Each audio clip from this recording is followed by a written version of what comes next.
Ahoj Marek, to som ja, Milan Lenčeš, predseda predstavenstva FC Nitra, ale to ty dobre vieš. Budem ti tykať, pretože k zlosinom ako si ty nemám ani štipku úcty. A ani nie si môjim primátorom. Pretože ja som hrdým Nitrančanom. Nitra je môj domov. A takého, v úvodzovkách, slušného primátora, ako si ty, bol Nitre čert dlžný.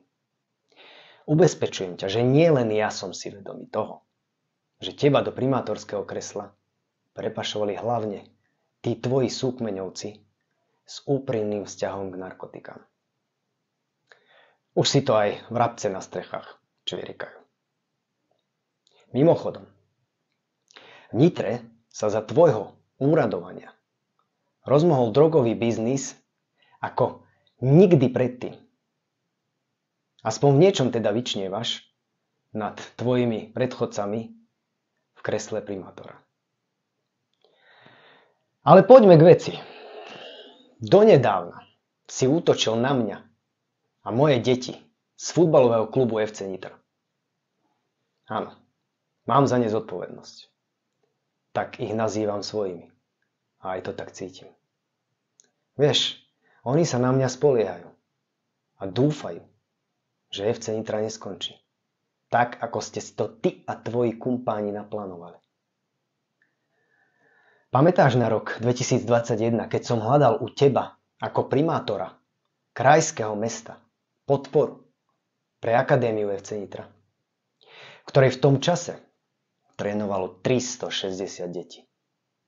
Aby Akadémii pomohlo mesto získať licenciu na ďalší rok. Ja si to pamätám veľmi jasno a do smrti na ten okamih nezabudnem. Keď si tu pomoc pre malých športovcov odriekol a spustil si svoj diabolský plán likvidácie 114-ročného klubu. Ale keď s tebou skončím, tak si to budeš do smrti pamätať aj ty. Ak si dovtedy nevymažeš spomienky nejakou chémiou. Možno, že si dúfal, že tú licenciu sa nám nepodarí získať. A ty nás na tomto základe chrapúnsky vyhodíš z nášho domovského štadióna pod Zoborom. Keď som ťa informoval, že bez licencie nám padne akadémia, ktorej budovanie si vyžaduje dlhé roky a obrovskú námahu, si bez myhnutia oka arogantne reagoval. Tak padne akadémia. Vtedy som ešte nevedel o tvojom diabolskom pláne. Len som si myslel, že šport proste nie je tvojou prioritou.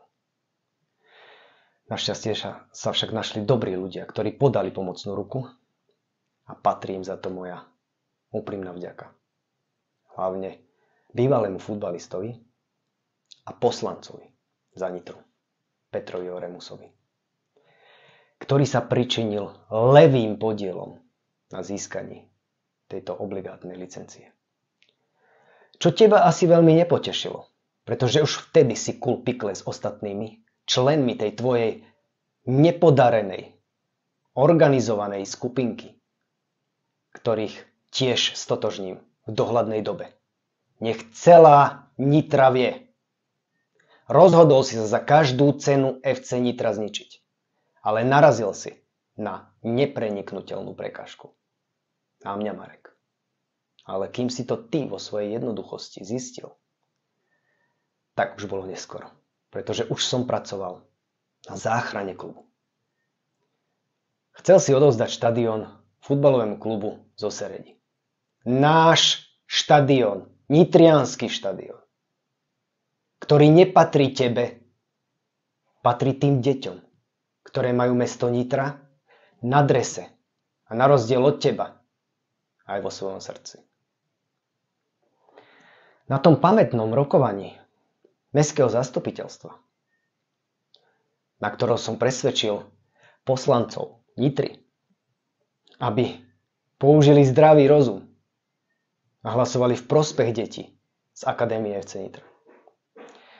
Namiesto tvojho diabolského plánu odovzdať štadión za pár judášskych grošov Sereďanom. Porazil som ťa. To bolo moje prvé víťazstvo nad tebou, Marek. Od tejto porážky si neprestajne hľadal spôsoby, ako nás z futbalového štadióna doslova vyštvať. Vrátane tých detí. Čo ti tie deti urobili, Marek? Že si im vyhlásil vojnu. Ale prejdeme už konečne k tvojej trestnej činnosti, alebo ako to ty označuješ, práca primátora Nitry. V roku 2021 si mal poslať dotáciu na nájomné pre FC Nitra vo výške cca 300 000 eur, ktorú sme obratom mali vrátiť do tebou tunelovanej mestskej ezeročky Nitrianskej investičnej, ktorej konateľom vtedy bol tvoj komplic, istý František R. Nájomné bolo v tom čase vo výške dokopy 25 000 eur bez DPH. No ty si tieto peniaze dal vyplatiť priamo na účet tvojmu komplicovi Ferovi Nitrianskej investičnej. Keďže sme neobdržali predmetnú dotáciu na nájom, tak logickým krokom bolo zmeniť nájomnú zmluvu na futbalový štadión, čo sa v konečnom dôsledku aj podarilo. Dňa 3.7.2021 FC Nitra dostala novú nájomnú zmluvu za 1 euro mesačne. Za každý jeden mesiac roku 2021. Do tohto momentu sa to javí seriózne. No tvoj komplic Fero na tvoj priamy príkaz naďalej fakturoval FC Nitra pôvodnú sumu za nájom a tu si nakoniec použil v návrhu na začatie konkurzu voči FC Nitra. Darmo som vydokladoval, že nedlžíme na nájomnom 300 000 eur. Ty si aj napriek tomu klamal a snažil sa po sebe zahľadiť stopy, aby si úplnou likvidáciou FC Nitra dokonal to tvoje dielo skazy. A takto si umyl svoje špinavé paprče v detských slzách. Lenže plameň spravodlivosti sa už rozhorel.